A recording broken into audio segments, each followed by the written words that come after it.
for questions. So I did want to just take a moment as well to thank our sponsors for this webinar. You can go ahead and move the slide, Ashley. Thank you so much. As we all know, we couldn't really do everything we do without the support of sponsors, and so I'm very happy to have one of those sponsors here with us, Keith Fish from Takeda. Thank you so much for joining us, and I'm going to go ahead and turn it over for you to just say a few words. It's always my pleasure to be here, Sarah. Thank you so much. And I know that if you were present for the 1.0 version, then you guys are just going to be even more engulfed in Copay Accumulator things tonight. And you're never going to walk away without learning something new. I know every time I hear Kollet speak, and anytime anybody hears Kollet speak, that you always are walking away with something new and exciting. That not exciting, but it really helps our community. And I think that's truly the piece that we need, is something that can actually, benefit the community from a knowledge standpoint. And we're just so blessed to have Kollet, with the knowledge that she has, be able to do that for us. And on behalf of Takeda, we're always willing and anxious to support the Hemophilia Foundation of Michigan and all the great work that they do. So thank you, Sarah. Appreciate being here as always. Oh, thank you so much, Keith. We really appreciate having you. I partly introduced Kollet already, but I just wanted to introduce her and just really share that Kollet is an expert on this issue. She has been working on it since we realized it was an issue, and so I'm very happy to have her. During her presentation, if anyone has any questions, please feel free to put them in the Q&A. You'll notice that we are on Zoom webinar, so it's just a little bit different than Zoom meeting. We do have a chat area and a Q&A area. So feel free to comment in the chat. And then if you have really any deep questions, put them in the Q&A so we don't miss them. I did want to start off with just one question that will help myself and Kollet moving forward. If you'd please go ahead and put in the chat if you joined us either last time for Understanding Copay Accumulators 1.0, or if you've seen any other presentation on accumulators, so we just get an idea of what you guys have experienced so far. And once again, you can put that in the chat. And as you all are just typing that in, I'm going to turn it over to Kollet. Thank you so much. Absolutely. I hope you guys can hear me well. What's really scary is when I learn something new about every time I give a talk. That's when you guys are probably not in good hands. No, I'm somewhat facetious there, but there is always something new to learn. This is an ever evolving, changing landscape, and unfortunately, I wish I could say, we've knocked this one out of the park next, but it's continuing to be a thorn in our side and an issue across the country. So happy to be here, happy to answer any questions. I really, really prefer to do talks where it's more informal and conversational. So if I'm giving a part of this presentation and you're like, hang on, I don't understand that, I would prefer that you stop me, whether it's, I'm not sure, you can tell me, Sarah, if they can unmute themselves and ask, or somehow alert us, because if you've missed that part and you're still trying to figure it out, you will miss the rest of it because your mind won't be following along with me. So I'm welcoming that, I'm asking for that. So I'm going to share my screen. Well, maybe, hang on, I get my presentation up. So when I actually share my screen, that you actually see the presentation that you're supposed to see. So now, whoops, give me 1 second. Hopefully it shows up this time. Sorry guys, this happened to me earlier today. It's the first time ever on this particular. We always do share this reminder at any virtual HFM event, but technology happens, right? So we'll just give Kollet a moment and a reminder to just let us know in the chat box. Okay. Yeah, there we go. All right. So hopefully, are you seeing the presentation there? Yes. Okay. Start from the beginning. Change the display settings. There we go. You see the front page of the slide here, zeroing in on Copay Accumulators? Looks great. Okay. It should say 2.0 after that. But we'll pretend that circle with the target in it is 2.0. Okay. So let's move on.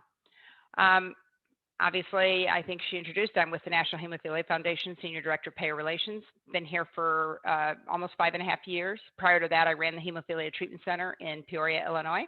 So I've had several years in this community. Don't have any personal family members with hemophilia, but I'm very passionate about helping patients in this community. And so I will go from there.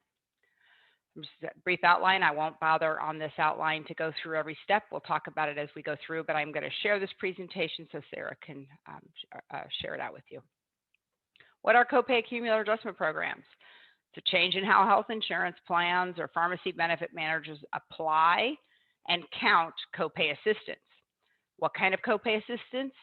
There's manufacturer copay assistance. I'm sure many of you, if not all of you, are aware of that assistance that's available. It's available from every manufacturer that makes a hemophilia product. Frankly, it's available for most specialty drugs on the market. And so prior to accumulator adjustment programs, if you used a coupon at the time of your purchase for your clotting factor, whatever was applied from that coupon went to your deductible and your out-of-pocket.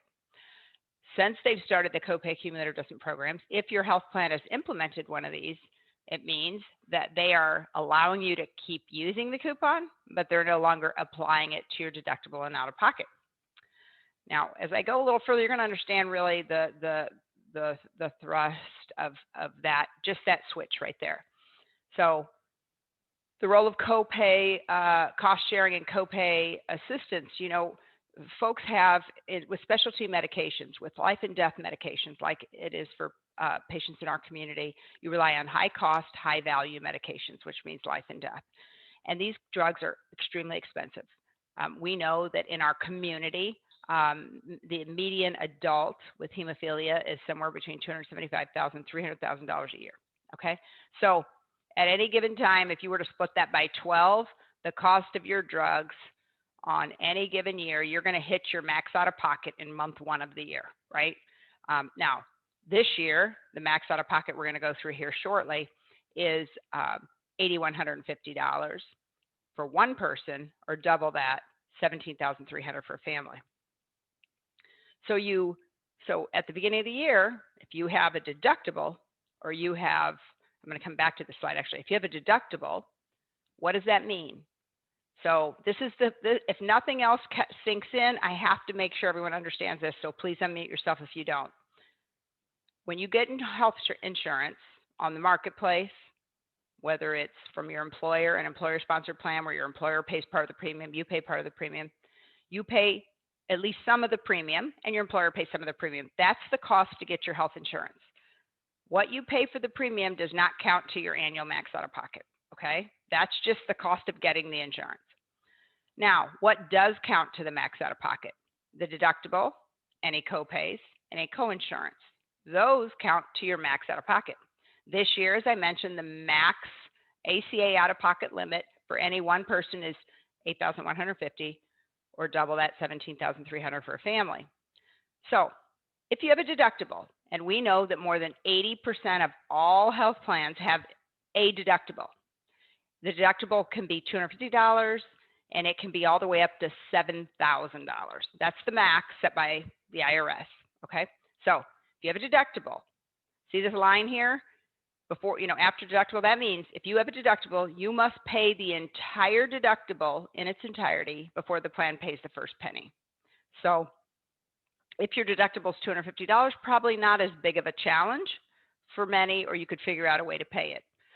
If your deductible is $5,000, $6,000, $7,000, much different story, okay? And this is where the big issue lies. We know that more than 80% of plans have a deductible, I said. What we learned on a recent survey, which we just released today, just made the press today, was that 55% of chronic disease patients have a high deductible health plan. Now, what's the difference? If you have a deductible, that's any deductible. What is a high deductible? The IRS says any health plan that has a deductible of at least $1,400 is a high deductible health plan. Double that for a family. So if you have a high deductible health plan, you're along with 55% of the patients who answered our survey. and that's across multiple disease states. So your deductible is at least $1,400, okay? And again, it can go all the way up to $7,000. So now you have to pay your full deductible in its entirety, and once you've paid that, then the plan starts to contribute. They usually do a co-insurance, generally something like 80-20. So they pay 80% after you hit your deductible, you pay 20%. And then any co-pays you have along the way to go see a doctor, a specialist, or at the pharmacy counter. Add up your deductible, your co-pay, your co-insurance until you hit that max out of pocket. The insurance companies and the pharmacy benefit managers, they refer to the adding of those three things as your accumulator. What did you accumulate in out-of-pocket expenses? All right, that's why these are called accumulator adjustment programs. So I go back to the problem is people fundamentally have a hard time understanding this. And it's not a diss against folks. This is complicated. Understanding what does it mean to have a deductible and I have to pay the whole entire thing. And that's why manufacturers have made these copay cards so available, because they realize that deductibles keep going up, and the only way patients are going to be able to access these meds is with this lifeline or these copay cards.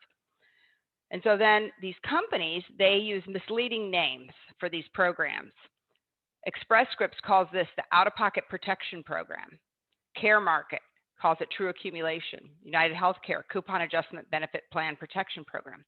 Now, if only 9% of Americans understand basic healthcare literacy, how many do you think understand? Heck, people who are the most versed in these programs still get confused. If I read that my health plan implemented an out-of-pocket protection program, I'm assuming they're protecting my out-of-pocket, right? Not so. So I told you more than 80% of all health plans have a deductible. High deductible health plans, here's the definition, I've already given it to you. 51% of the workforce in our country are enrolled in high deductible health plans in 2021. In a 2020 study conducted by eHealth, is reported the average annual deductibles, right? So you take all the plans that have a high deductible of those. This is the average individual deductible of $4,364 and $84.39 for a family. Keep in mind the max out of pocket, if you have, or the max deductible, max out of pocket for a high deductible health plan is $7,000 for an individual, $14,000 for a family. Okay, so state by state, which I have the link down here, you guys, if you click on that link, if you get this presentation, go to that link, you can hover over each of those states and see just how many in each of those states are enrolled in high deductible health plans.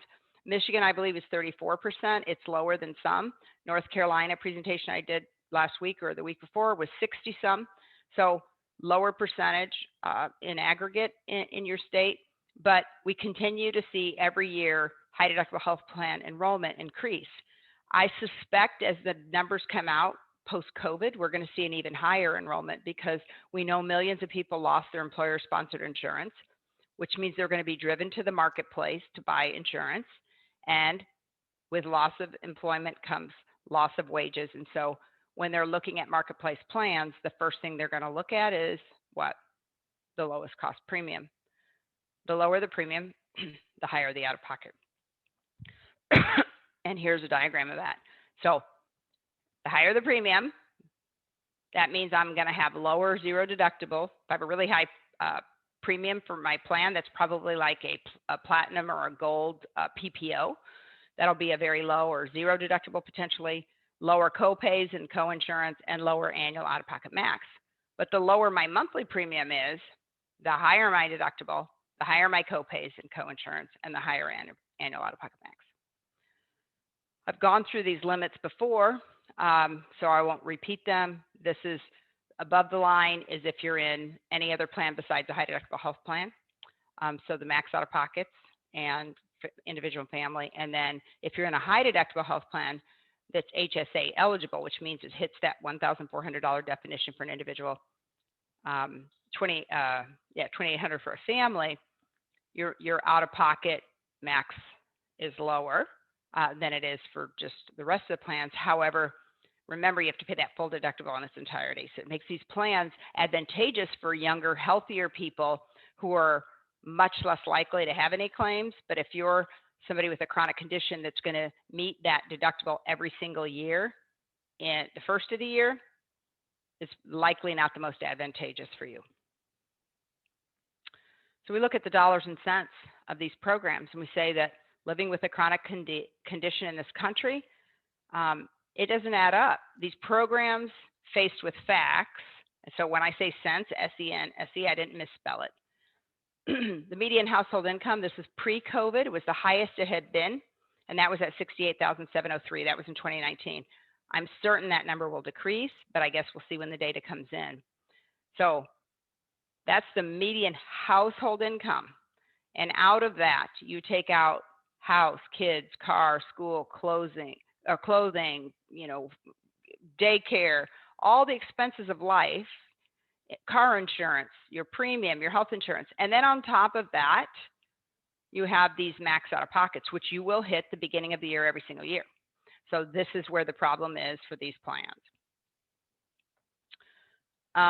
We know that from the inception in early 2017 to today, we know more than 60% of all covered lives on commercial plans have an accumulator adjustment program today.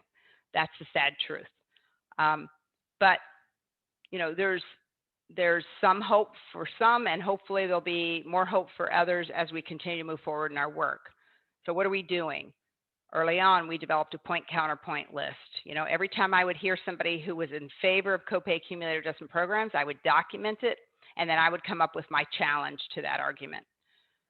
We have a one-pager that NHF has developed. We've done federal legislation efforts that have started from day one, state legislative efforts, which have now resulted in the 10th state this week is going to be signing an anti-accumulator bill. So that's positive. But we've got more states and more work to be done.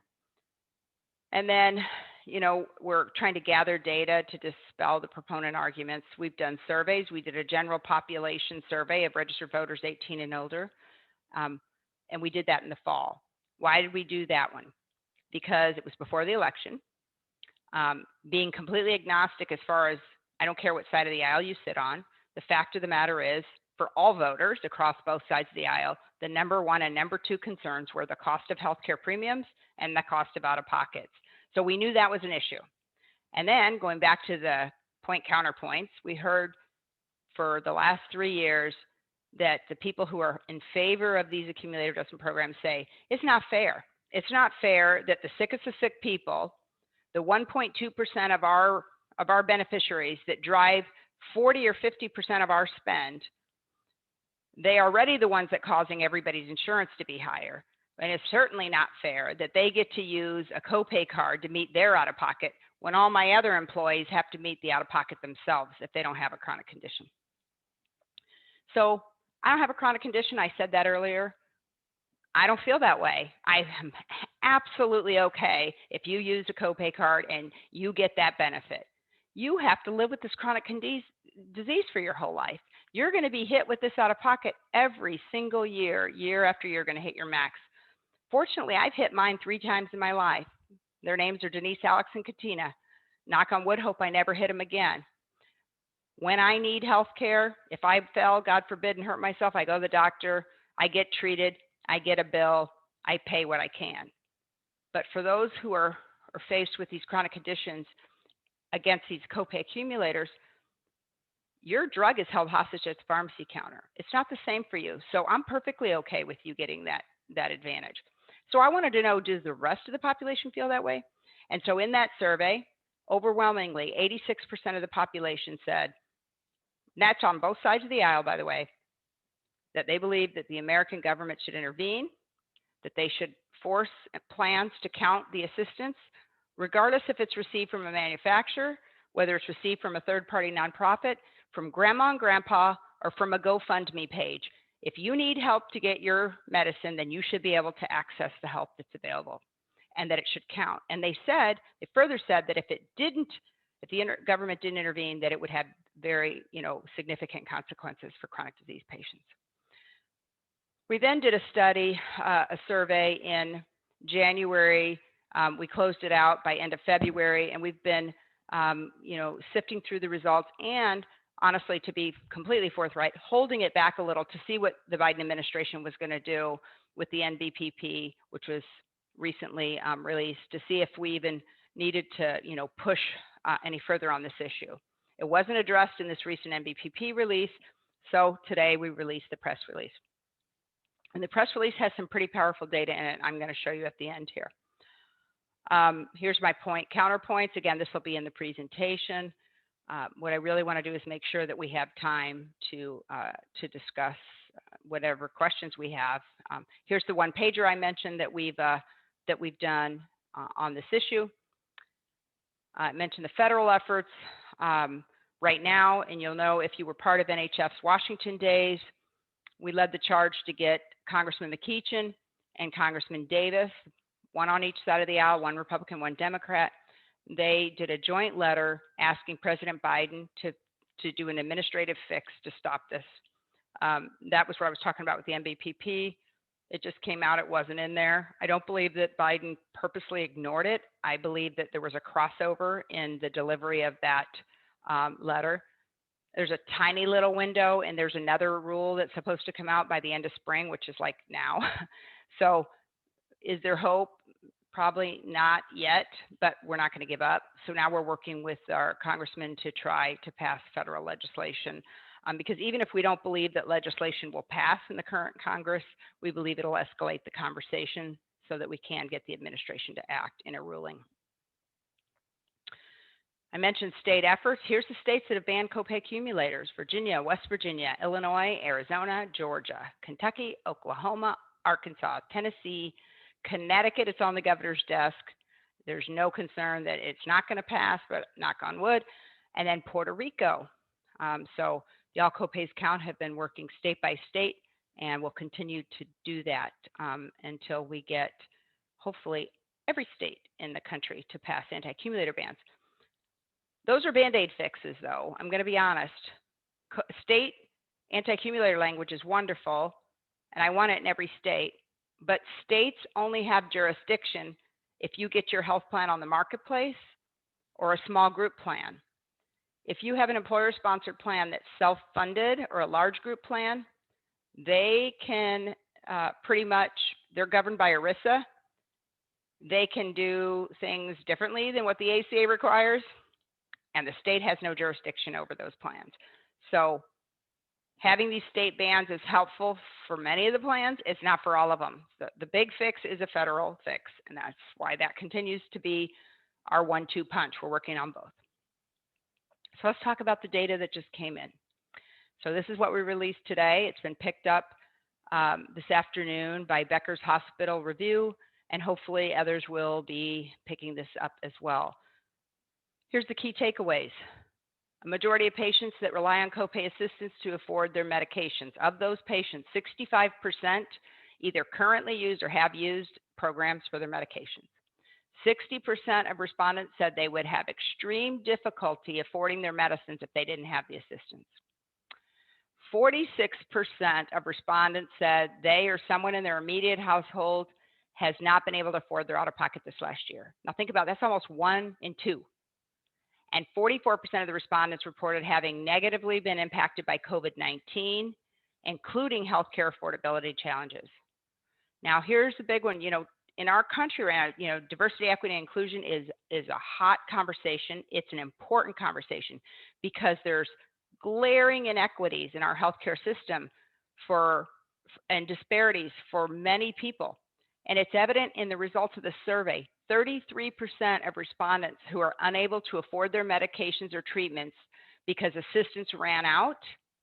Get this now, 1 in 3 of the people who've now not been able to get their meds because their assistance ran out are people of color.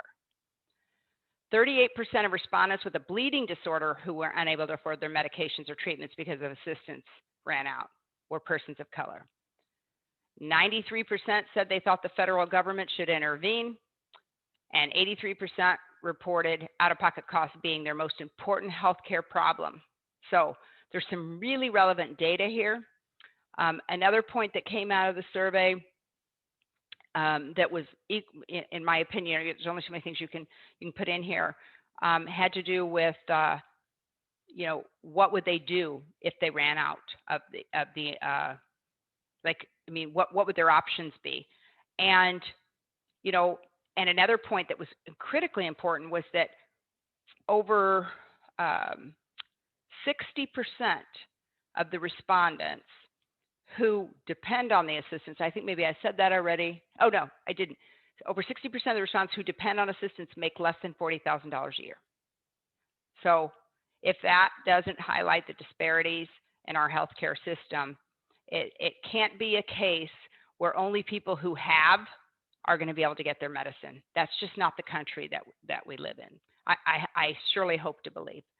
So the link is down here for a full, the slides on the key takeaways from our study. There's the press release, and there's a one-pager, this one-pager.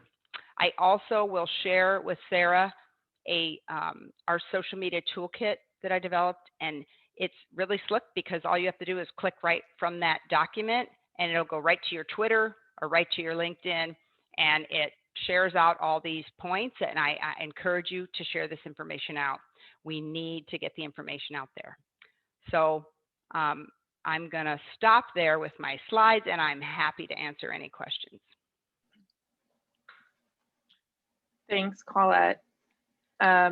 We did have just one question, and I think that that's a great time for me to share a few slides on Michigan, and you all can think a little bit on if you have any other questions for Kollet. Don't worry, she's not going away yet.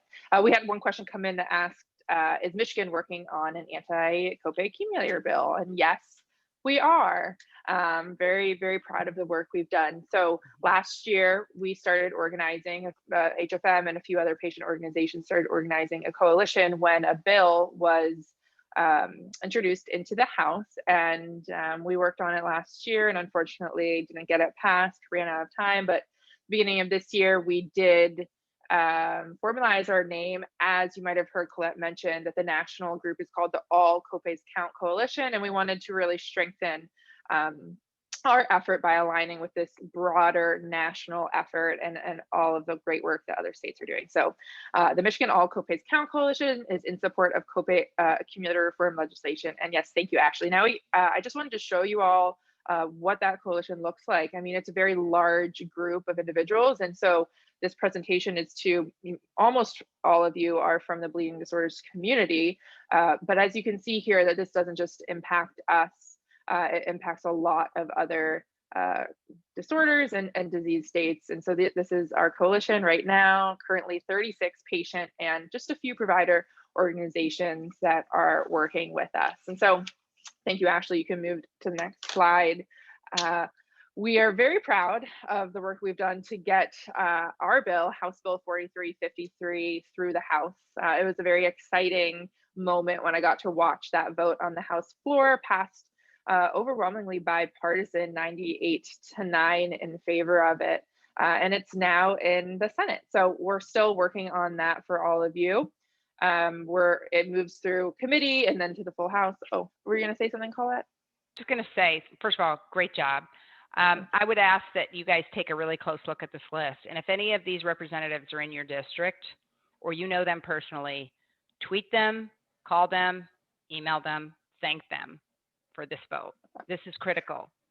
And I do want to say, and this is another reason that I think it's great to have this presentation for community members, is that a lot of you did. We sent an ask out when this bill came up for a vote on the House floor, and we asked all of you to reach out to your members, and I know many of you did because you let me know you did, and it was very valuable. And we heard as well, for those of you who did reach out, that it made a difference. And so thank you so much, and please stay tuned because we are currently working in the Senate Health Policy and Human Services Committee.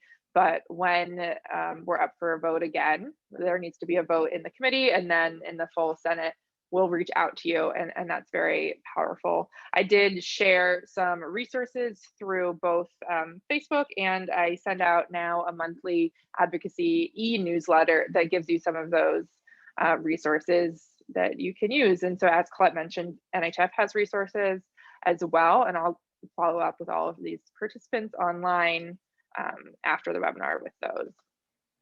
So with that, I'm going to turn it back over to Kollet. We don't have any questions that have come in, which is just a little shocking. Last time there were a lot of questions. Are you guys sleeping?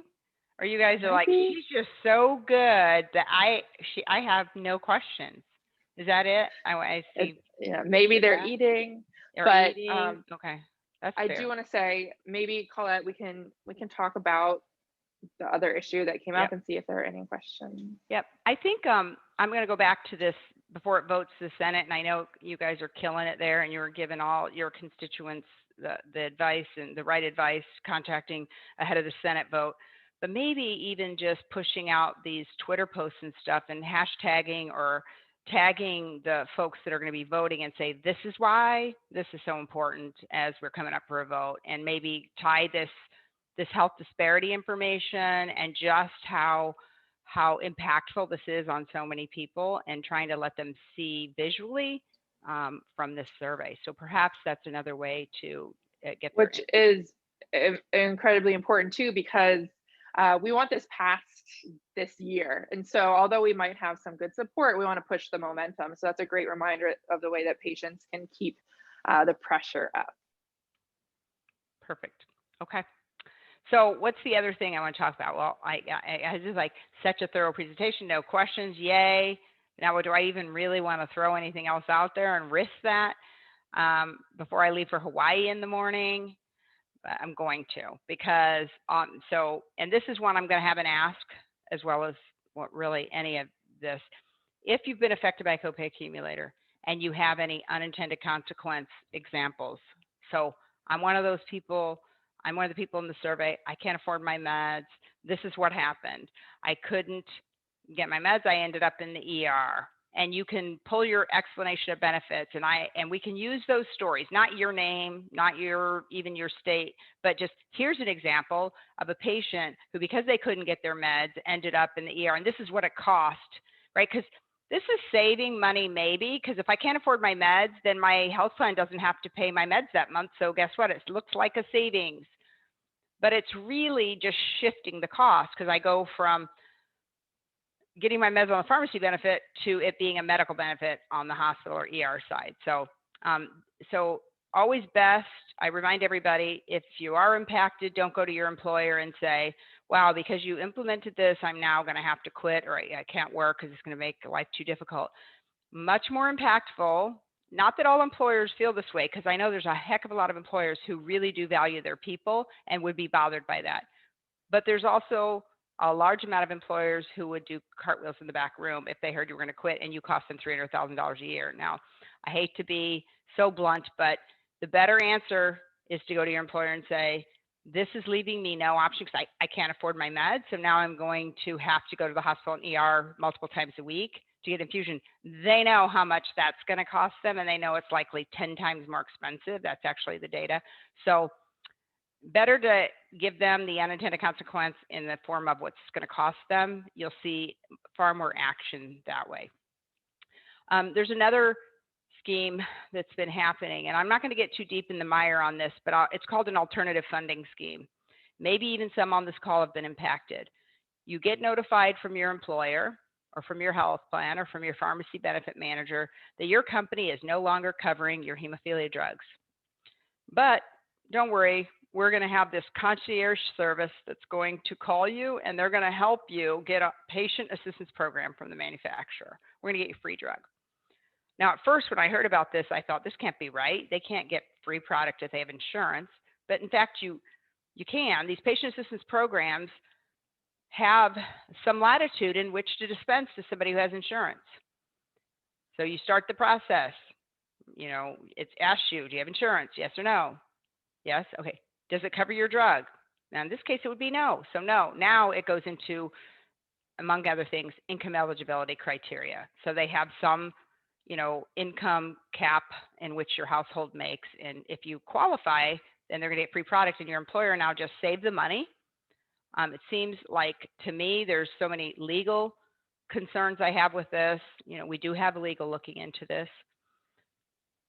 But even if it's not legal, it certainly seems unethical. I have many challenges, because when patients are on these free product programs, the manufacturer now is becoming the pharmacy. The manufacturer was never meant to be the pharmacy. They give those free drugs to people who are in a stopgap for just that, to help people who are in that donut hole, not to be a lifelong in perpetuity free drug giveaway.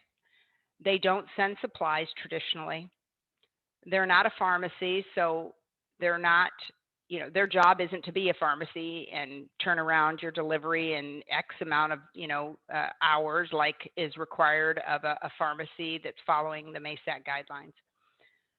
So I really wanted to just, I hate to do it, just give you that really basic overview, but say that we're getting an awful lot of calls across the country of these programs. So if you have been, I think the key thing for you guys is if you get that call or you get a letter that says that, you know, your drug has been identified and we're going to have this company call you, somebody from Payer Matrix or somebody, I mean, the Sharks RX or Lumicera, there's now 19 company names and growing. They're going to call and they're going to help you get free drug. If you hear that, it's important that you reach out to Sarah or the folks at HFM, to reach out to your HTC, and then for them to reach out to us so that we can collect national data around this so that we can try to get this stopped before it is a runaway train. So thank you, Kollet, and for all of those of you online with us, you know, just pay attention. I'm sure there'll be more information coming on that as well. We did have a question come through from one of the participants wanting more clarification, Kollet, on where accumulator adjustment programs show up, what type of plans. And so the question is, did you say that private insurance / self-funded plans are likely to not allow, but if you use the marketplace, your plan will allow? So I think some clarification as well on the difference between public and private and commercial and self-funded. Really good question. So sorry if that was confusing. Here's the different types of plans we have in our country. Public insurance, which is Medicare and Medicaid. You're not going to find an accumulator on one of those. All right, that's not a part of Medicare and Medicaid. You're going to find it on any private insurance or commercial plan. Now, in the commercial bucket, you have marketplace plans. You have employer-sponsored plans, self-funded, fully funded. You can get a plan from a broker. Any of those plans can have an accumulator on them.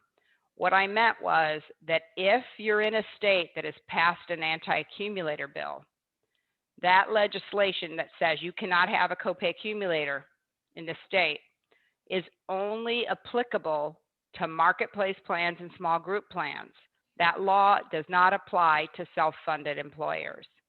That has to be changed federally. Does that make sense?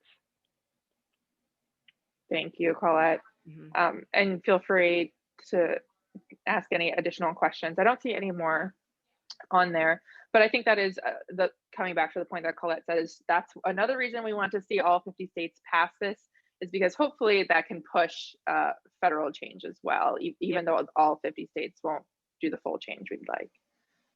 Yeah, do we have any more questions, everyone? Feel free. We'll give it another moment. I hope you guys are all eating something good at least. You're going to be quiet and eat. I hope it's something good.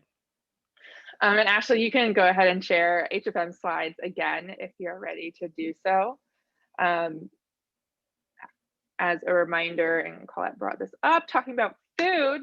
We'll again, before we end, we will thank our advocacy webinar sponsors again. You did hear from Keith Fish from Takeda. We are also sponsored this evening by CSL Behring, Genentech, and Sanofi Genzyme. So I'll just thank you so much to those sponsors for this evening. I did want to mention, since Kollet did say food, we do hope that you are taking advantage of some food this evening. So HFM is very happy to treat you all to dinner, just like all of our other educational dinner talks and community night events. It is carry out or delivery up to $30. So if you do take a photo of that, please send it to Laura at lolson@hfmish.org. And unfortunately, we're not able to reimburse for any alcoholic purchases, but we do hope that you're eating something good. So this was a very quick and to the point webinar for you all this evening, but I know that it is a very in-depth and complex issue. And so I do want to just say, please, if you have any questions after this, follow up with me. I'd be happy to. I will also be sending out an email after this to all participants with a few of those resources and pieces of information that Kollet shared. And I'll also go ahead and just share some of that social messaging with you all. If you are on social media, please feel free, and not just feel free, please support us and push that out so we can help pass our Michigan anti-accumulator bill. I also did want to direct your attention to the chat. If you scroll up just two, or it might be right there for you all. I did share a link for everyone to take action right now. HFM and the Michigan All Copays Count Coalition also works with the Michigan Coalition for Affordable Prescriptions that has this website set up with some messaging around our bill in Michigan, HB 4353. So please go ahead and visit that link, and I can go ahead and just paste it again for you all. So I just pasted it. If you'd like to go there, you can take action this evening, and feel free to share with friends. Oh, thank you so much, Sandra. And with that, I'll let you all enjoy the rest of your evening. I can't say how much I appreciate you and all of you for taking the time to, get into the weeds on this with us. So with that, have a great night, and I will be in touch. And thank you again so much, Kollet. I'll see you all online. Bye-bye.